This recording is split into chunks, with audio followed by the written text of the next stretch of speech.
we are dealing with the crisis of people leaving our faith, our own children, our own young men and women. And of the reasons why is that we are not answering some of these issues that they bring, and we dismiss them. And I myself have discussed many of these issues with these types of people, and one of them, not the only one, but one of them is Yajuj and Majuj. So we have to be very clear and frank and think critically even as we look at our tradition. So let us begin from the beginning. Who are Yajuj and Majuj? And what does the Quran and Sunnah say about them? The issue of Yajuj and Majuj is something that doesn't just occur in the hadith. It is explicit in the Quran. So Allah Azza wa Jal mentions Yajuj and Majuj in the Quran. Therefore, it is pretty clear that this is not something that you can say, oh, it's only found in one hadith. No, it is found in many hadith, but even more importantly, it is found in the Quran itself. Where in the Quran? In two specific verses, only two. Only twice in the Quran, Allah subhanahu wa ta'ala mentions Yajuj and Majuj. The first of them is Surah Al-Kahf, and at the very end of Surah Al-Kahf, Allah subhanahu wa ta'ala mentions the issue of Dhul-Qarnayn, the story of Dhul-Qarnayn. And Allah subhanahu wa ta'ala says, وَيَسْأَلُونَكَ عَنْ ذِي الْقَرْنَيْنِ. Now, this is an entire lecture and an entire tafsir altogether. I do not have time to go into Dhul-Qarnayn and the tafsir of Surah Kahf, even though it's very juicy, maybe another time. What we do know, Dhul-Qarnayn, Allah subhanahu wa ta'ala says, we gave him power in this world, and we allowed him a path everywhere. And he went to the easternmost, he went to the westernmost. There are stories mentioned in the Quran about Dhul-Qarnayn. He was a just king. He thanked Allah subhanahu wa ta'ala. He found people of all different types and persuasions. And then the final one that is mentioned, the final group of people, حَتَّى إِذَا بَلَغَ بَيْنَ السَّدَّيْنِ. When he came to essentially a valley, there's two mountain slopes coming here. وَجَدَ مِن دُونِهِمَا قَوْمًا. He found a group of people. لَا يَكَادُونَ يَفْقَهُونَ قَوْلًا. They did not understand Dhul-Qarnayn. Dhul-Qarnayn did not understand them. In other words, this was a civilization that had no middle ground. In the good old days, once upon a time, before Google Translate, how did people translate from one another? There were people, intermediaries, who had traveled to both lands.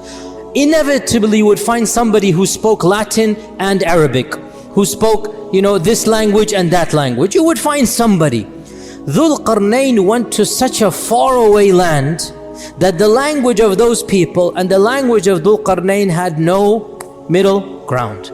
So Allah is mentioning this is a far-flung civilization from where Dhul-Qarnayn came from. So how then did they communicate when there is no language? They communicated with signs. When you're in a tourist in a different land, in a strange land, and you have no language whatsoever, you are forced to communicate with your hands. And mashallah, you can communicate so much with your hands, right? When you really have to, you can figure things out. So they are communicating with their symbols, with their gestures. And so they say that قالوا يا ذا القرنين إن يأجوج ومأجوج مفسدون في الأرض. This is the first mention of Yajuj and Majuj. They say this group of people, Yajuj and Majuj, they are wreaking havoc in this world. So Dhul-Qarnayn, you are a mighty king, you are a powerful person, we will give you something. We will give you money, whatever is the symbol for money, and you build a wall. You protect us from those people.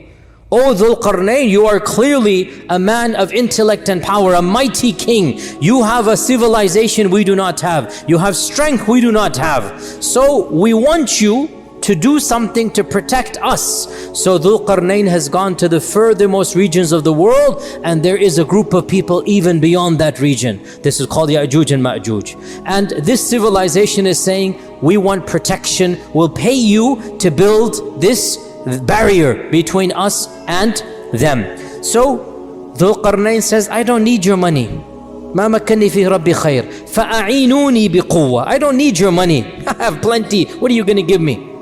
Rather, I understand these people are evil. So Dhul-Qarnayn sympathized with this other nation against Yajuj and Majuj. So Dhul-Qarnayn said, okay, you know, these people are really bad, Yajuj and Majuj, I'll help you. What do I need from you? فَأَعِينُونِي بِقُوَّةٍ أَجْعَلْ بَيْنَكُمْ وَبَيْنَهُمْ رَدَمًا. I need your strength. I need manual power. I know what to do. I have the brains for it, but I need the bronze. I need the people. So Allah Azza wa Jal then mentions that they took big bellows of furnace and iron and copper, and they made a special type of barrier, and they put these people, they used these bellows of the furnaces on a massive scale, and they made an iron barrier that Allah Azza wa Jal mentions, فَمَسْطَاعُوا أَنْ يَظْهَرُوهُ وَمَسْتَطَاعُوا لَهُ نَقُبًا. Neither could they climb over the wall, nor could they come underneath it, nor could they bore a hole between it. So it is an effective barrier. قَالَ هَذَا رَحْمَةٌ مِّن رَبِّي. Dhul-Qarnayn, when he saw what he had done, he said, this is from Allah. Allah has blessed me. Allah has given me this. It's not from me. It is from Allah subhanahu wa ta'ala. Then either Dhul-Qarnayn or Allah is speaking. We don't know which one. فَإِذَا جَاءَ وَعْدُ رَبِّي. Most likely it is Dhul-Qarnayn or an angel or somebody is saying this. But this wall is temporary. When the command of Allah comes, then this wall will be of no use. It will be gone.